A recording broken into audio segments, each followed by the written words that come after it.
ఇప్పుడు నాన్నగారు ఎప్పుడు చూసినా చిన్న పిల్లల్ని బాగా చదివించమని ఎడ్యుకేట్ చేయమని చెప్పి తల్లిదండ్రులకి సూచిస్తూనే ఉంటారు.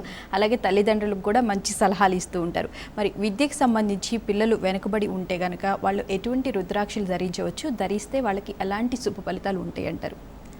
విద్యపరంగా మనం చూసుకున్నట్టయితే, మనం జాతకపరంగా చెప్పుకున్నట్టయితే, విద్య కూడా మనకి ఏ జాతకంలో అయినా, ఏ మనిషి జీవితంలో అయినా చిన్నప్పటి నుంచి పెద్ద అయ్యే వరకు మనకు ఖచ్చితంగా వారి జీవితంలో విద్య ఎలా ఉంది, వారు చదువు ఎట్లా చేస్తారు, ఎట్లా చదువుకుంటారు అనేది మనం ఖచ్చితంగా స్పష్టంగా ఫైండ్ అవుట్ చేయొచ్చండి. అది ఎట్లా అంటే, నిన్న నేను మీకు చెప్పాను కదా, లగ్నాయత్ అంటే మన పుట్టిన స్థానం, మన పుట్టిన నిమిషం అని. లగ్నాయత్ నుంచి 2వ స్థానం, 4వ స్థానం, 5వ స్థానం, 9వ స్థానం, ఈ 4 స్థానాలు మనకి ఒక మనిషి యొక్క ఆ విద్య ఎట్లా ఉంటుంది, వారి జీవితంలో విద్య ఎలా ఉంటుంది, తెలివితేటలు ఎలా ఉంటాయి, ఇవన్నీ మనం పరిశీలించవచ్చు ఆ యొక్క జాతకంలో. అయితే 2వ స్థానం అంటే ధనస్థానం. ఈ 2వ స్థానం మనకి ఏం చెప్తుందంటే, బాల్యంలో ఉన్నప్పుడు వారి యొక్క చదువు ఎట్లా ఉంటుంది, చిన్నపిల్లలుగా ఉన్నప్పుడు చదువు ఎట్లా చేస్తారు, వారి జ్ఞాపక శక్తి, అవన్నీ మనకు తెలుస్తాయి. అయితే 4వ స్థానం అంటే వారి గ్రాస్పింగ్ పవర్. ఎవరికైనా స్టూడెంట్స్కి ముఖ్యమైనది వాళ్ళ గ్రాస్పింగ్ పవర్, వాళ్ళ ఐక్యూ లెవెల్స్, చెప్పింది గుర్తుపెట్టుకో, మెమరీ పవర్స్, ఇవన్నీ వారికి ఉపయోగం. వారికి అది ఎంత మేరకు ఉంది, అది మనకి 4వ స్థానం అంటే చతుర్థాధిపతి మనకి చతుర్థ స్థానం మనకి తెలియచేస్తాడు.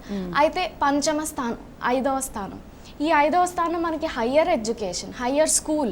అంటే మనం 10వ తరగతి అనండి, ఇంటర్మీడియట్ అనండి, అక్కడి వరకు వారి జాతకం. ఎందుకంటే అది చాలా, ఏ మనిషికైనా ఆ పర్టిక్యులర్ సమయం అనేది ఇంపార్టెంట్. ఎందుకంటే టీనేజ్లోకి వస్తారు.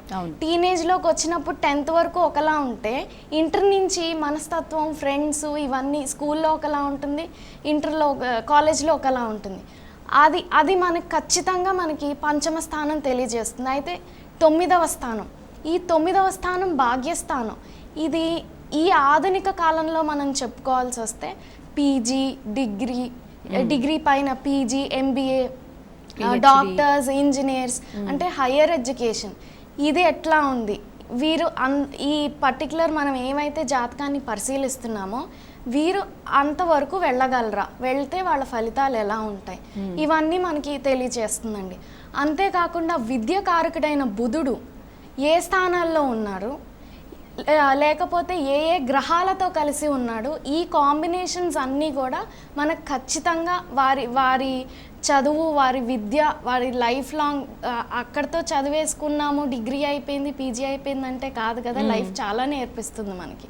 వారి గ్రాస్పింగ్ పవర్ ఏంటి, వాళ్ళ ఐక్యూ లెవెల్స్ ఏంటి, ఎట్లా ఉంటుంది, ఇవన్నీ మనకి ఖచ్చితంగా మనం జాతకం చూస్తే మనకు ఖచ్చితంగా తెలిసిపోతుందండి.